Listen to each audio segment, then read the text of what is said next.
welcome back to the Cover 3 podcast here on CBS Sports. That's Tom Fornelli. That's Danny Kanell. I'm Chip Patterson, coming to you live at youtube.com/cover3 and everywhere you get your podcasts on demand.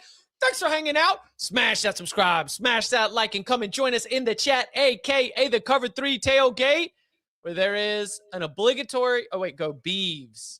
I thought I was going to say go Bears. As Tom Fornelli, as the last time that we left you, I think that the onside kick had been recovered. Yeah, is that correct? It was as they recovered the onside kick. As they recovered the onside kick, we let Tom loose so that he could go enjoy the conclusion of one of the best regular season NFL games in recent memory. Tom, you've made it back to us, so clearly you didn't ascend to the higher plane quite yet. You must have gotten close. Just how we feeling? Go Bears! Happy, excited. Bears won. They're in the playoffs thanks to Aaron Rodgers beating the Lions yesterday. Aaron Rodgers, I've always been a huge fan, always been a big supporter. I think he's a great guy. I love him. And, the Bears beat the Packers in a game that matters for the first time I can remember in a long time. It feels good. It feels good. Danny, did you stay up for it? So I was planning on hopping on, making an appearance on the Instant Reaction show Saturday night. But you guys ended too early. I was at a Christmas party, got home late, and Bob was like, "Are they still going?" They did not. So yes, I did see. We got the green light from authorities to go. Hey, I would have too. Like, all right, I would have too if I was you guys. Yeah, I absolutely would have. All right, so here's we are going to have our normal Monday upon further review. Great chance to bring Danny in on the conversation from what we saw in the first round. A few coaching carousel updates, especially a certain offensive coordinator. Looks like he'll be taking up residence in Chapel Hill. I'll put my my tourism guide together here in just a little bit, and a loaded Bowlnanza as we get you set for a busy week ahead in bowl action. But first, let's start. It is a Monday. Let's go under the hood. It is upon further review. There were terrible calls. Do we want to go ahead and jump in? After further review. After further review. After further review.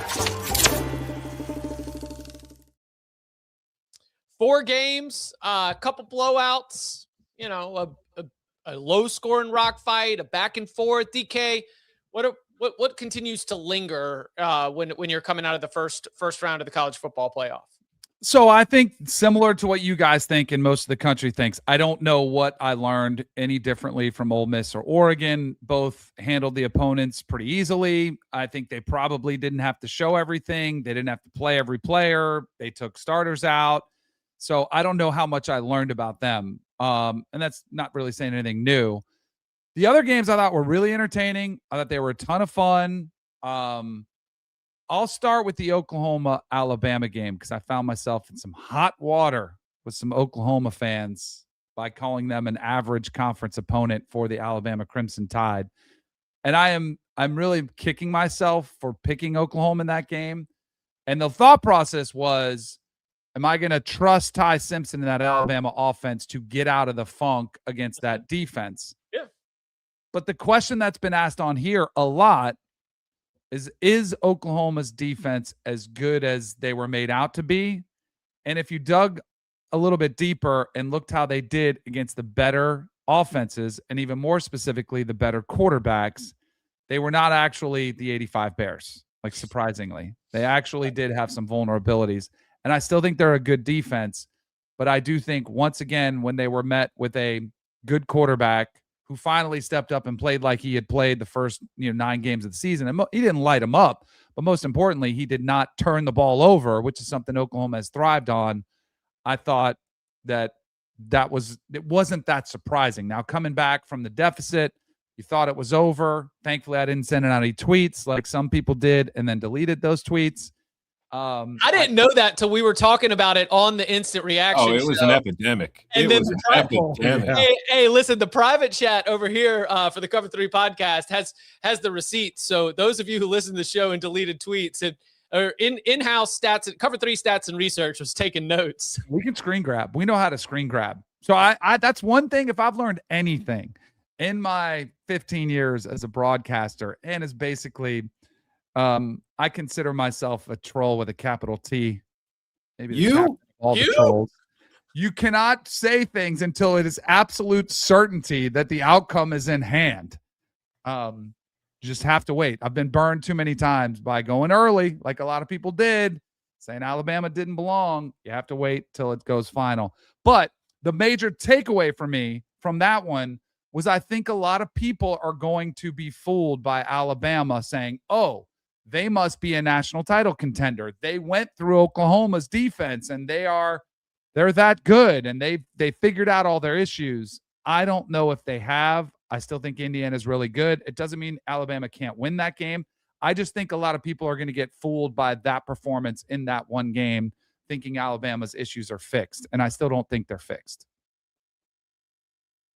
Only thing I disagree with you on is that you have to wait until it's over. Just tweet it. Who cares? It's Twitter. So you're wrong. Fine, whatever. We're all living in the moment. It's a damn tweet. Okay, we all thought that game was over when it was 17-0. So when but to be like, so was 99% of the world. But to be like, oh, this shows Alabama didn't belong and have all those takes, I just thought it was way too soon. You got to wait till the results go final. That's my. Yeah, it's fine. It was the tough. A tough couple of moments throughout the weekend for a Notre Dame fan online, right? Because you were just trying to look for every thing you could pick apart. Like, see, Alabama didn't belong. Like, we would have been so much better. Then Alabama comes back, and now you're just kind of confused about how you're going to take your position. You're looking at the 0-0 at halftime of the game, and you're like, see, Notre Dame would beat either one of these teams, as though those weren't the two teams that beat Notre Dame this season. I mean, it was a very difficult position, to be able to try and justify, because I do think that I agree with the fallacy of you cannot take college football playoff results as a way to determine whether or not a team should or should not have been there. Correct. Because the process of selecting the teams is everything that's happened to that point. Then you get your access, and that is an entirely new challenge, an entirely new competition. And the judgment for that one is who gets to hoist the trophy this year in Miami on January the 19th. So, I don't look at the lack of offense in Miami, Texas A&M as a reason why either of those teams were different. I don't look at Oklahoma's collapse or Alabama's comeback as a reason that should or should not justify whether they were in there. I thought there is some is this your first college football game? As though double digit, as though big swings don't even happen in Alabama games. Like Kalen DeBoer's Alabama team. Was it Tom? I can't remember. Was it Dan Weiner, our friend who helps us out a lot? He was like, this is every Kalen DeBoer game. And he might have called his shot midway through the second quarter. Every Kalen DeBoer game is just going to end up being like this. Washington had the lead against Texas and almost blew it. Quinn Ewers had a chance to be able to win that at the very end. It's just, you don't know how it's going to happen. It's just always going to come down to the very, very end. So I did have a take, which I saw some people trying to dunk on me, and I will double down on this one, including somebody who's wearing all his Bears game today as gear. I felt like the Alabama-Oklahoma game, regardless of the outcome, I did not think either one of those teams are going to go on to win the national title. Could be wrong. Alabama might have caught some confidence. We'll see. But I did feel like the winner of the Texas A&M Miami game was a team. And so, of course, when it's 0-0, Fornelli's like, oh, I'm sure about that. You want to take that one back? I will double down on that one because I do think, especially, and I was kind of hoping it was Miami because I did think if that was a win on the road versus A&M, that it would be one of those wins that sort of more reminiscent of what Ohio State did last year, kind of catching some fire, getting hot at the right team. And if you saw their emotion after the game, what that game meant for them, clearly. And then I do think people are going to look at the Hurricanes and say, well, that offense isn't going to be able to do anything. That offense, I think the win was way more significant than even it was in Norman on Friday night. But having played in windy conditions, like where it's gusting 20, 30 miles an hour, and it's kind of consistent. I mean, all you had to do was watch the sideline reporters. Their hair is flopping all over the place. They showed the flags, and it was wreaking havoc on all both teams. I think Miami can figure out some things, and I do think Carson Beck will throw the ball better. Does it mean he's going to light up Ohio State's defense? know, but I think they'll be more. I think they can be a lot better offensively and more balanced in controlled environment like they'll be against Ohio State. I will double down on saying you're out of your mind. If you even after go back, throw Texas A&M in there, you have to look at the path that they face. Like, first of all, you had to win that game, which Miami they barely did. Yeah. Then you're getting Ohio State. And then after you play Ohio State, you're probably getting Georgia. And then after you beat Georgia, you're going to end up facing maybe Alabama, but probably Indiana, Texas Tech, or Oregon. I don't think Miami can win 4 of those games in a row. I just don't. I don't think Texas A&M could win 4 of those games in a row. Hell, Texas A&M couldn't win 1 of those games in a row. We talked about their schedule all year. Their last 2 games were bad and they're good, and they lost both of them. No, Miami is not good enough to win the national title. They are good enough to give Ohio State maybe a pain in the ass and maybe even pull off that upset. It's got to be another low scoring game. It's got to be a situation where instead of Malachi Toney barely it wasn't even a shoestring tackle, but remember his cleat hit the back of his calf and he fell. It needs to be, you need all of those things to go the right way, because I do think that what we saw, and I guess I didn't get a full chance before the instant reaction pod because we went from game to game to game, but to go back and listen to all of these coaches, winners and losers that coming out of the game, Mike Elko was like, we lost it in the second half at the line of scrimmage. We couldn't block. We couldn't do anything. The wind was a factor, sure, but we should have been able to be more effective, and we lost our ground, and that was where the game was decided. And we saw Julian Sayin in the Big Ten title game kind of running for his life against Indiana. It wasn't always sacks, but it definitely changed the aspect. So for me, I do come out of the Miami win thinking, kind of like Tom, there is a path to win that game, but the path is super low scoring, good bounces. Ruben Bain is the best player on the field, and your defensive line wins you a second straight game against elite competition. That can happen. I am not ready to jump on, you take him out of College Station and Kyle Field, you put him in Jerry World, and now with the conditions advantage, Carson Beck is going to be able to dice up this defense. I'm not ready to take Carson Beck against Matt Patricia and Caleb Downs and the rest of the secondary. If you want to get into the advanced analytics, that's always last year, Ohio State lost to Michigan in their final regular season game. And it just, oh my God, it made them so mad. Then they came out for the playoff and they just destroyed everything in their path. Their last game, they lost to Indiana, you guys. How pissed off are they going to be? They freaking Indiana. If Ohio State had won the Big Ten championship and was playing Miami this next game, I'd be like, you know what? I kind of like Miami's odds. Ohio State's feeling a little good about itself, a little fat. Beating Michigan, it's won the Big Ten, feeling real good. Losing to Indiana and playing poorly? Oh, you're going to get Death Star Ohio State, just like Tennessee did in the first round last year. They're going to come out firing. And I'll also point out, Marcel Reed was also dealing with that win, Daniel. I don't think Miami's secondary would have had as good of a day as it had if it wasn't for the wind either. And I think that going into Ohio State with Jeremiah Smith and probably Carnell Tate back and the whole crew, I don't know. I just feel like it could be tough. I will say, though, and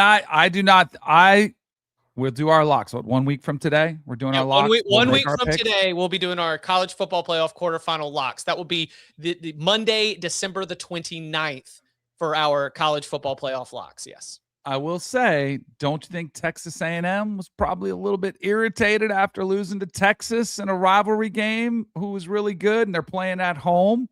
Nah, they were just I think there's more parity. I think there's more parity that we are forgetting about in college football, where I think Ohio State is really, really good. I think Miami has the offensive and defensive line to compete in this game. I think 9.5 points is way too many. Okay. There is parity. There's parity after the first couple of teams. Ohio State and Indiana had separated themselves from the rest of the country pretty widely all year. I disagree. Well, the rest of the country has been a lot of, and I've been a defender of the Big Ten, but they haven't exactly played a gauntlet. Ohio State versus Texas, I know it was a long time ago and they're different teams. They didn't exactly dominate that game. Did Miami play a gauntlet? Because they lost twice. They did against really good football teams. 8-4 teams. Yes. Really? Yes. Really good 8-4 teams? Yes. Yeah. Okay. 7-5 for our Louisville Cardinals. We'll see if they can tack on win. We'll see if we can tack on win number 8. All I know is Kentucky's a really hard team to beat. Oh boy, going to Kentucky is really hard to do. And what they do, they smoked them. So the other thing upon review, I'll go one more and then I'll stop hogging all the airtime. There have been a lot of armchair quarterbacks in the aftermath of both of these, or I should say all 4, but 2 of the games that were entertaining. The 2 takes that I've seen that I cannot stand. One from a winning team in Miami that said Malachi Toney should have gone down. It did not cross my mind once, and I can only fathom what would have transpired if Malachi Toney had gone down on the 1 and they centered the ball and they missed a field goal, which the kid was 1 for 4. Can you imagine the heat Mario Cristobal's under for being conservative? I had zero problem. It didn't even cross my mind. I'm like, score the touchdown. And I think it was so easy as Texas A&M's driving the ball, say, well, they should have taken a knee. I had zero issue, and I would have scored a touchdown just like they did. The other take that I heard from the Oklahoma game was Mateer should have ran the football instead of taking the absolutely wide open home run shot. But because it's a running back, he's supposed to tuck it and get the first down as opposed to turning down a wide open pass, which he hit perfectly. The running back dropped it. I had no issue with that from John Mateer, but I think some Oklahoma fans were giving him a hard time. You're crazy. You take that throw. If you see somebody running wide open, I don't care who it is, you're throwing that ball if you're John Mateer. Zero issue with that. Perfect throw. Yeah, you're in the college football playoff. If you can't trust somebody on the field to make a catch, you shouldn't be there. You know, like there's a reason why you got to this game number 13 for the Sooners.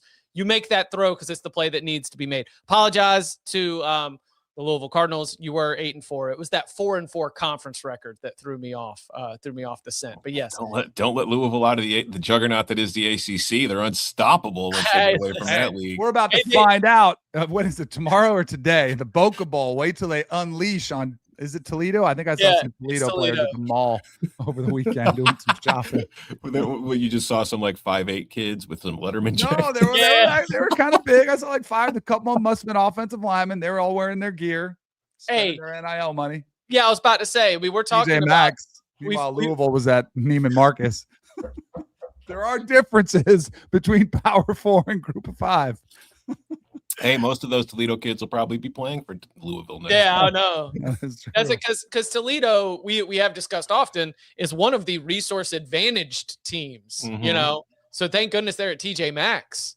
You can get you can get good stuff at TJ Maxx. Let's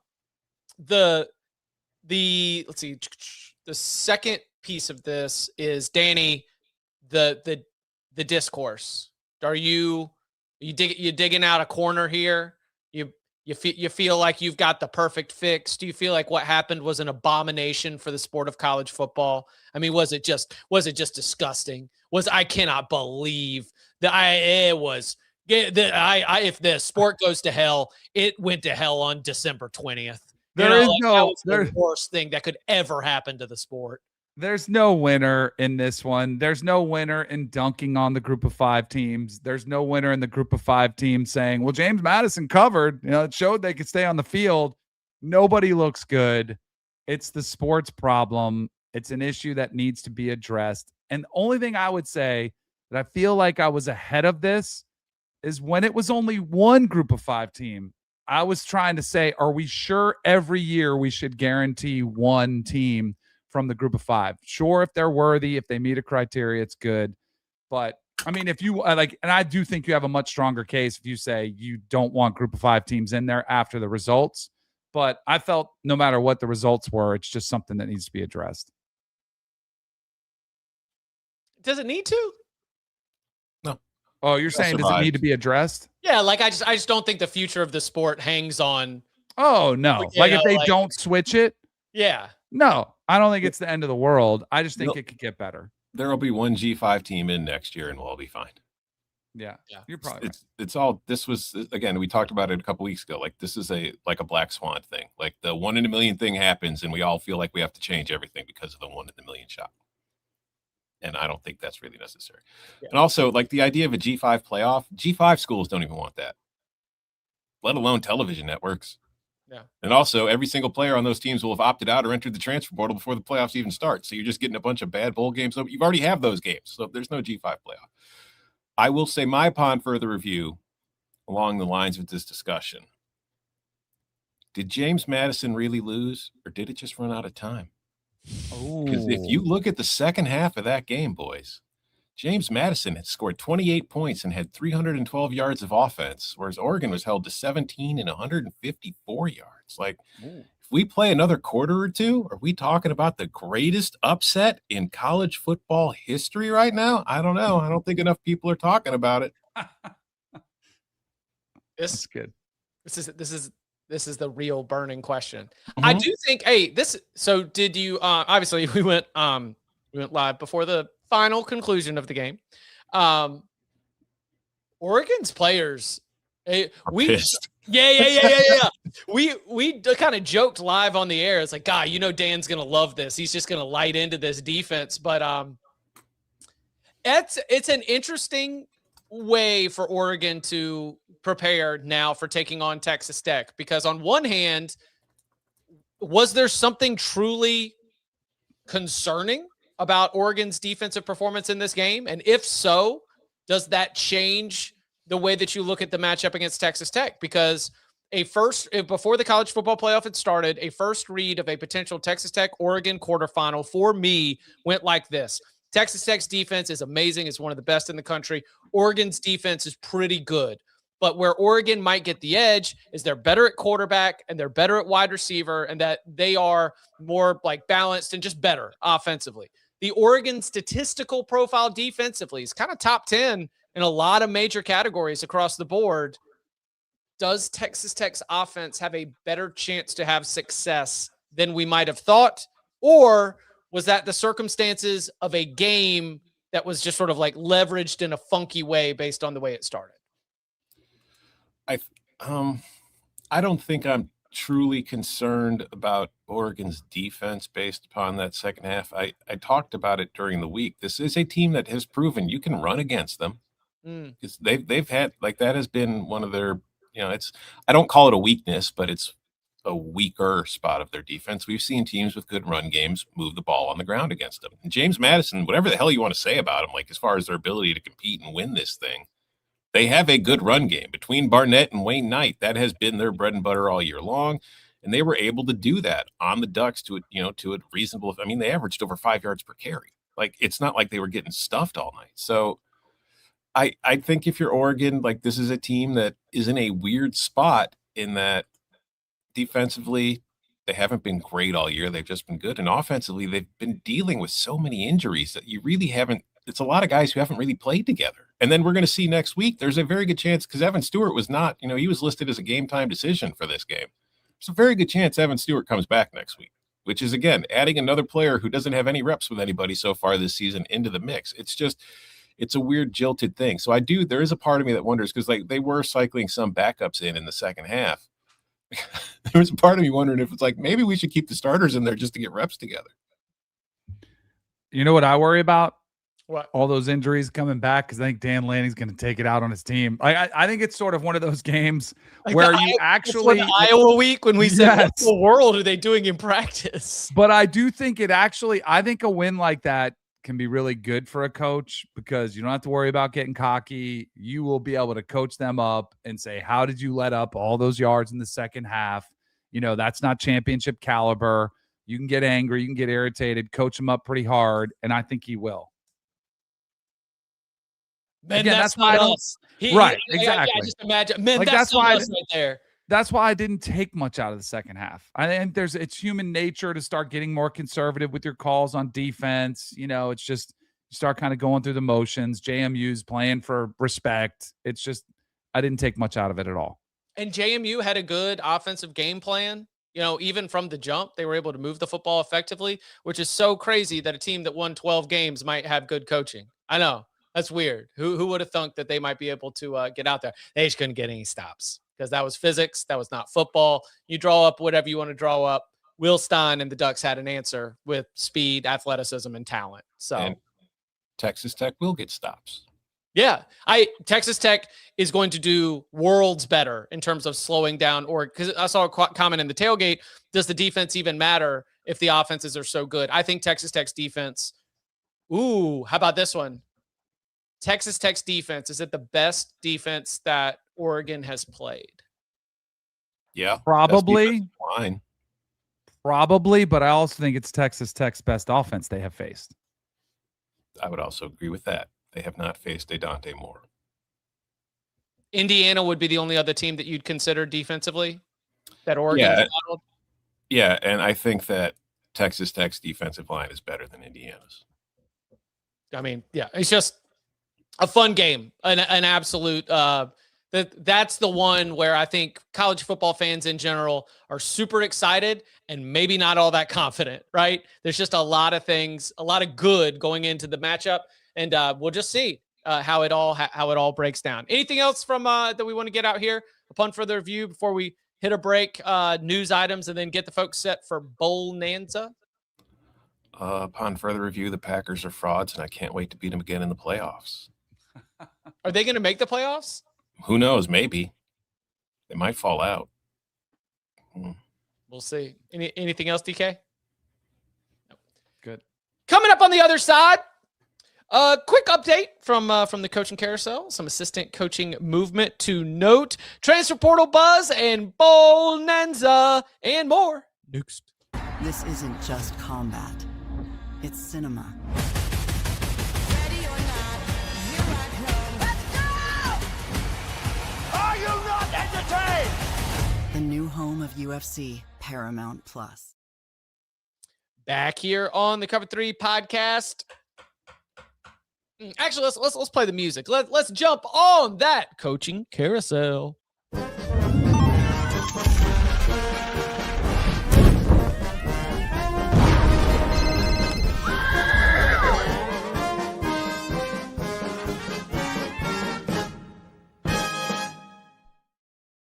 We'll start with some pieces, some items we did not get a chance to circle back to, but this one I know that Tom, I don't remember.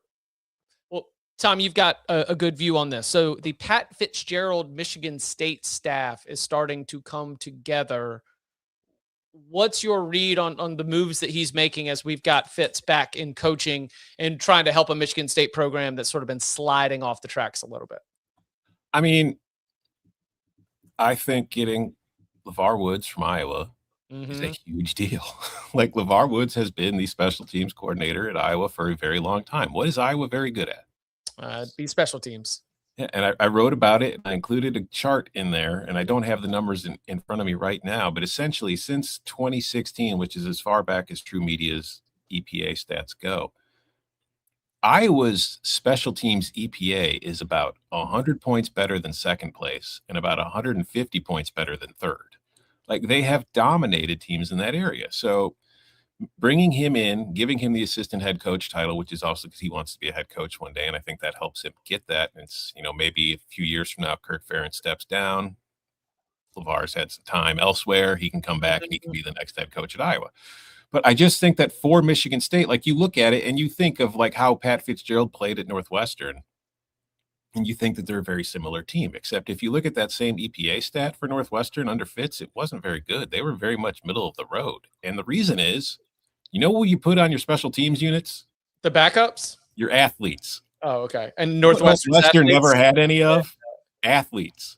So now he's going to be at a school where he's going to have more athletic players he could put on his special teams, and he has a coach that is the best special teams coach in the country. Like, I don't think it's going to be the kind of hire that makes Michigan State a Big Ten power, but I think it's definitely the kind of hire that is going to make a difference during the season and help them win games. It has certainly helped Iowa become one of the better teams in the Big Ten for how long now? So I just think that's a huge move, and I also like a lot of the other assistant moves that he's made. I was going to say Nick Sheridan's our offensive coordinator, so the staff's starting to come together. Nick Sheridan was on Caleb DeBoer's Alabama staff. Yeah. So I just think if I'm a Michigan State fan, I'm really liking the early direction things are going in East Lansing. Danny, Bobby P is going to be in Chapel Hill is what it looks like. Our own Matt Zenitz. Bring into the forefront something that had been bubbling beneath the surface. Bobby the jokes will write themselves. All right, so just set Yeah. that aside. But I think he's a really good football coach. And I think he's probably one of those coaches who's probably better served as a coordinator, where I don't know if like he's the best leader of an organization, leader of a team. I think his philosophies are awesome. Now I'm kind of curious to see, does this help you attract a quarterback that is an upgrade over Gio Lopez? So I think this helps. I think if you're somebody who's looking for an opportunity to put up good numbers to potentially make it to the NFL, Bobby Petrino makes that attractive. I will say the quarterbacks that he's done well with are all very physically talented. I thought Taylor Green was one of those. So I do think they need to find somebody to come, and I'll be, interested to see who they get out of the transfer portal. Bryce Baker would be a name to know. Yeah, young good quarterback, got hurt during his senior year of I might mix that up. Good young quarterback who actually I think I'm confusing him with a 4-star, right? Yeah, 4-star prospect. They were excited about him. He was committed to MAC, stayed committed to the program, came in for the freshman season. That would be something to keep an eye on. I think their 26 quarterback was the one that got hurt during his senior year. But Bryce Baker, I remember his instant impression on the staff was such that he actually ended up being the choice for their pro day. Like when the wide receivers had to pick, who we're going to have to throw for us, they wanted Bryce Baker to come and do it. So, I always took note of that. It was curious that they didn't end up going to him more often, given Gio Lopez's struggles, but they just seemed really committed to Lopez through hell or high water. As long as he was healthy enough to go, Lopez was going to be out there. I have to think that Bobby Petrino wants somebody who can be more effective of a downfield passer. Just to bring, just to bring a little bit of explosivity, because the opponents for North Carolina this year straight up did not respect the downfield passing attack. Just defended them in such a way. It was like, oh, you're just gonna do your knuckle dragon first down, second down, and then throw a screen pass on third. That's fine. Here's all of our bodies at the line of scrimmage, and it made it. That's why you have an offense that ends up rating outside of the top 110 out of 136 FBS teams. Bobby might not care if you could throw the short to intermediate routes, just as long as you can throw them deep. He's fine. Yeah. So that certainly, like you mentioned, Danny, it's going to bring a lot of commentary. But I think it's an upgrade. I'll say that. Got Bobby Petrino. He can still call it.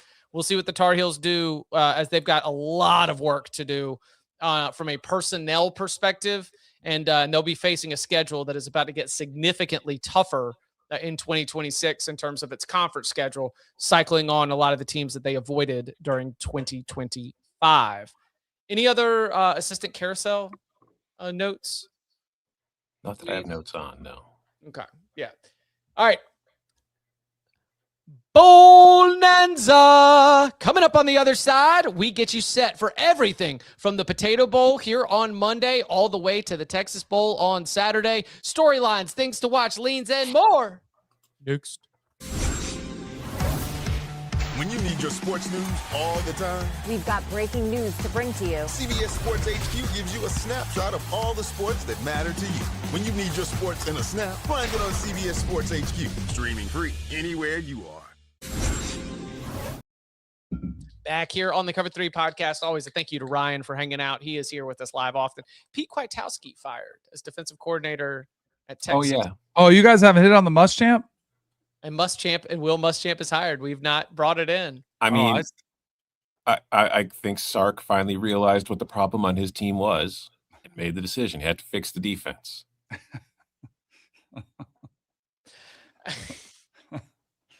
Well, this is actually potentially one of my one of the things that always makes me smile. And the years that we've been doing this, I latch on to something as a narrative, and I talk about it, and I really think about it, and I sometimes go all the way to believe it, but it certainly is something that I assign value. The continuity of the Texas coaching staff is something that people close to that program would tell you is a key to their success, and Texas fans sometimes would be a little bit more cautious about it. But, I would just be like, yeah, I can buy into that. We've got all this turnover. Look at all these coaches that have to replace assistants every year.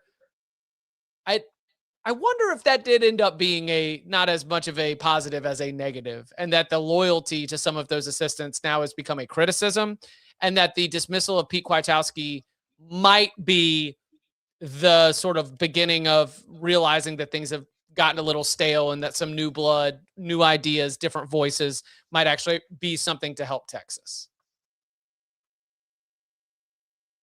Is that fair? Sure. Yeah. Okay. Did you never? It always goes a little just past.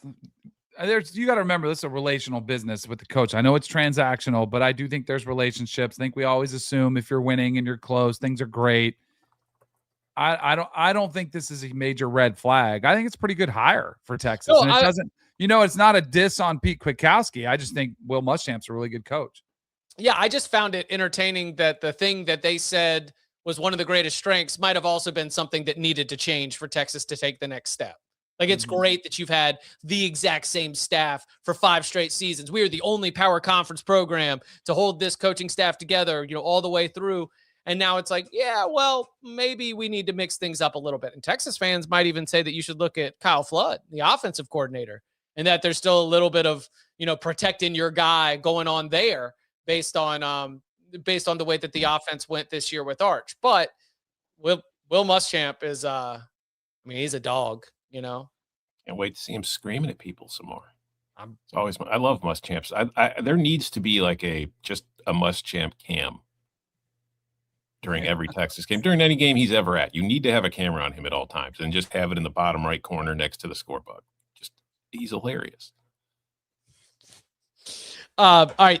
Bowl action starts this afternoon with the Idaho Potato Bowl, Washington State, Utah State. Washington State coach Jimmy Rogers, of course, is off to Iowa State. His offensive and his defensive coordinator will stay, being able to handle some bit of continuity. Utah State, of course, wrapped up year 1 with Bronco Mendenhall. Top wide receiver, not going to be playing in this game because Bronco has said, if you're hitting the portal, you can get out. We don't want no half in, half out attitudes here. So what do we have our eyes on in Boise this afternoon? Kickoff coming as we are live right now. Kickoff coming about 2.5 hours. I like Broncos' big bad boys here. Washington State has dealt with a lot of coaching turnover, obviously, but they've got plenty of guys out, like dudes who are in the portal, dudes who aren't playing in this game, dudes who are injured. Whereas, yes, Brandon Pagan's not playing for Utah State because Broncos said, get out. But pretty much their entire roster is available other than him. So I just think that Utah State is in a much better spot from a continuity standpoint. And that, I think, matters a lot in games like this. Same. But was it Kirby Moore who was excited about the Mountain West and the move they're making? The Mountain West? Oh, to the Pac-12? Yeah, but he said Mountain West during his opening. Yeah, he said Mountain West. Yeah. I'm going with Utah State just for that flub alone. They've got it. They're a little bit more dialed in on the ongoing university. Did you see? That just shows you how serious the conference is, whereas the coaches are very much aware. Yeah. What ended up? Did y'all see something got knocked down off the table at Bob Chesney's UCLA press conference? No. And it was like he was walking up, and it was like athletic director sitting down, I think, and then he's walking up, and then something gets knocked down, and he points. He goes, "That's a fumble. That's on you right there." And if it was Martin Jarmon, the UCLA athletic director, who already has been a character, in the UCLA adventures, that could have been very, very prescient. Head coach blaming the athletic director for something that didn't go right, but we'll see. I'm assuming his opening. Well, it wasn't the opening press conference, but I'm assuming he got off to a better start than Deshaun Foster. Yes. I'll just say that. Yeah, I would agree with that. You mentioned it earlier, Tuesday. We've got Louisville and Toledo at the Boca Bowl. You're going to go? We going? I have an invite. Got to see what's going on. Might have to go check it out. Girls going to go? Maybe. My youngest might want to go. The older ones don't want any part of hanging with that anymore. My 13-year-old, she might want to go. She's asking a lot about football, so she likes football. Yeah. She's still got like the older ones will check the UV. They'll want to know what the UV is, if it's a beach day or not. That's what they'll be worried about. I was gonna say the older ones only are coming if you've got field access. They do that as well. They kind of all do that. What? We're not going to be on the field? New Orleans Bowl. Oh, Tom, what are we doing with Boca Bowl? What do you like? I mean, 6.5 feels kind of disrespectful. I know Louisville's got some opt-outs. Like Chris Bell's hurt. Conga's out. Bailey's out on defense. But like Toledo's coaching staff is gone. They're starting their backup quarterback. They're leading, pass rushers out. Honestly, if Louisville can't cover the 6.5 here, it really hurts Danny's credibility with Miami. Ooh, I What a like great it. way to pray. No, Transitive properties in play in Mhm. bowl season. if Louisville can't cover 6.5, I need to adjust my coach ranking for Jeff Brom. If Louisville can't cover 6.5, they need to take Miami out of the playoff and put Notre Dame in their place. That's right. Go back. I did see a stray comment, like, does Mario Cristobal's win in the college football playoff and does this season change the way that you would rank him on a coach ranking ballot? Yeah, there was also a lot of classic Mario in that win. They just didn't lose because of it. Like they were reasons burning, why he's not a top 10 coach. We're also burning on timeouts display. like they were. Yeah, I mean, just Two timeouts in the first 12 minutes of the game. Wow, that's to save 5 yards. I mean, Like a 3rd and 19. the beginning of the game is when you should be the most buttoned up, but it'd be like that. Tuesday night down in New Orleans, Western Kentucky and Southern Miss. Of course, Southern Miss head coach Charles Huff is off to take the Memphis job. I think I still might like the Eagles here. Yeah. I think, Southern Miss is a dog. I understand why, but I just feel like there's a lot to be made fading Conference USA outside of Kennesaw and Jacksonville State, especially when they're favored. Western Kentucky was a little disjointed this season. Didn't always click, and it wasn't always pretty when it did not click. Tuesday also has UNLV against Ohio. Dan Mullen, we back in the Rebs. I am. Did I see is the Whoopsie Daisy King in the portal again? Or is he out of eligibility? No, he's not in the portal. You sure? I'm pretty sure. He's had a pretty good year. He might be in the portal eventually, but he's not in there right now. Can a team built from the portal be dismantled by the portal? I don't know. You would imagine so. Let's be blunt. The vibes around at my Bobcats right now are not good. Not good. Oh, I guess we do deserve an apology for that one. I don't know. We didn't know all the details. Yeah, those details came out after. The only details we knew at the time of the show last week was that he had bourbon in his desk. Yeah. All right. We were a little. I will admit. I'll offer a shout out to the trap draw. I'll do a mea culpa on that one. We were a little loosey goosey with the head coach issues at Ohio. We thought this was only a drinking on the job situation. We were unaware of the inappropriate relationships elsewhere. But to be fair, now we know what drinking on the job could lead to. See? That's right. By the way, Calandria did say he's not going anywhere. I'm not leaving. So maybe another reason to back UNLV. Why would you? Right. I think Dan Mullen, this is total, not unrelated, but if I'm a quarterback and I'm living in Las Vegas and playing football for Dan Mullen, that's a pretty good existence. Right? Yeah, absolutely. Chance to make the group be the group of 5 representative. Playoffs. For sure. Yeah. Mountain West, UNLV should be the kings of the Mountain West with this shift that we're about to see. That is a team that should go 11-1 or 12-0. I think the Mountain West and the Pac-12 should unite and form a super conference, a G5 Super League. Mm-hmm. All right, fine, whatever. Because then we wouldn't have common opponents. Then we're still going to have to calculate opponents' winning percentage. Well, you put in divisions. Ooh. You mean like the WAC? Yeah. Yeah. Christmas Eve, we'll have Cal in Hawaii. We're gonna throw this on? I'll take first half. That's about all I've got. I will make sure this is on the television at my sister's house on Christmas Eve so the family can gather around. and take in the joy and the spirit. And I like Hawaii. They've been tough to beat on the islands. Mm-hmm. Impress all of your family members with Jaron Chiave Sagapolatelli. Yeah.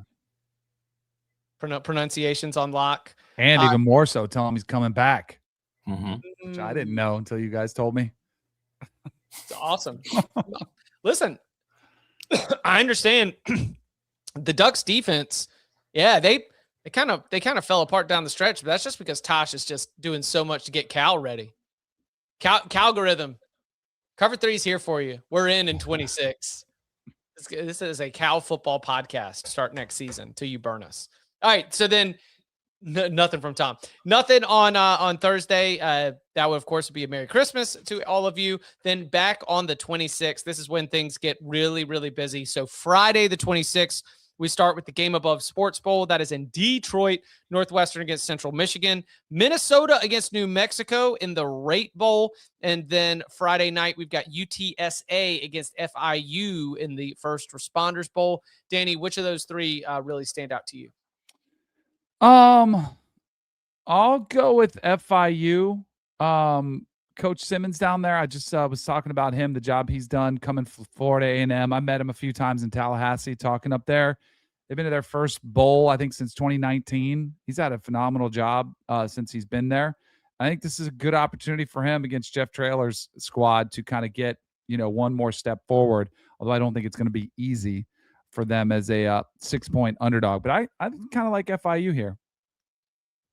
I'm really interested in the Rate Bowl, New Mexico and Minnesota. New Mexico coached by Jason Eck, a Wisconsin alum. I don't know if you know, but Wisconsin and Minnesota, bit of a history there, bit of a rivalry situation. So New Mexico is going to be taking this game seriously. But at the same time, all due respect to Jason Eck and those Lobos, who've been a fantastic team this season, I do feel it's a bit disrespectful to have a Big Ten team as only a 2.5-point favorite against New Mexico. Feels a little I don't know. Who wants to be there, though? Who wants to be there? PJ loves bowl games. Loves bowl games. Mm-hmm. So I just players. Yeah. Oh yeah. Got Drake Lindsay going to make a statement going to next year's QB1 and NFL draft mock boards. It's not since Mitch Leidner have we seen such Minnesota quarterback love from the draft analysts. 7-2 in bowl games is PJ Fleck. Ooh. Mm-hmm. Getting a good scout. Great scout. He just always has a really good scout. Also, so then that'll take us on into Saturday, a loaded day of bowl games. Now, I'll give you the full rundown, and then we can sort of pick out some of our favorite storylines, picks, leans, or elsewhere. It gets started with the Military Bowl that will be Pitt against ECU. The Pinstripe Bowl, Penn State against Clemson. The Fenway Bowl has Army against UConn. That's the second straight Fenway Bowl for the UConn Huskies. Pop-Tarts Bowl at Georgia Tech, BYU. I mean, that's just a really good football game. Arizona Bowl has Miami, Ohio against Fresno State. San Diego State, North Texas in the New Mexico Bowl. Then Missouri, Virginia in the Gator Bowl. And LSU and Houston in the Texas Bowl. Tom, open platter, loaded Saturday of bowl games. What are some of the things that stand out to you? I'll leave the Pop-Tarts Bowl to you boys. I'm going to go with the New Mexico Bowl. I think San Diego State and North Texas could be a very, very, very fun matchup, although obviously North Texas situations of losing its coach, Mestemaker being in the portal, but I just think San Diego State's a very good team, and, they sent me a helmet. They are a wagon. They're going to win that game. I'm also, just for narratives, I'm really interested in LSU Houston in the Texas Bowl because one of two things will happen. Either Houston will beat LSU, which would be a huge kind of like bragging right thing for that program, while Lane Kiffin is in the booth watching it happen and talking. Or a terrible, horrible, no good LSU team, a disaster team, will beat a Houston team that was one of the better teams in the Big 12, which will then lead to a whole lot of SEC hooting and hollering about how bad the Big 12 is and how great they are. And frankly, I love both of those outcomes. Houston with the win against Florida State in the Peach Bowl. It would kind of have echoes of that in terms of beating a logo opponent and being able to sort of prop it up as a building block. They actually celebrated the 10-year anniversary, I think, of that bowl win earlier this season. Had Greg Ward in the house for that game. Danny, what from Saturday's slate stands out to you? I like the Gator Bowl. Virginia versus Missouri. The Matt Zollers era gets off to a start. A little SEC ACC matchup. Chandler Morris trying to finish strong. Tony Elliott, after right on the brink of getting to the college football playoff and coming up short, the collapse against Duke. How do they respond?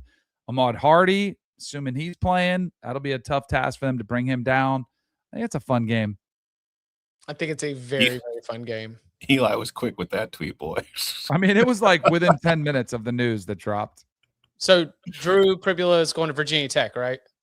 Oh, but yes. Oh, yeah. He is I going believe back to that's Franklin, huh?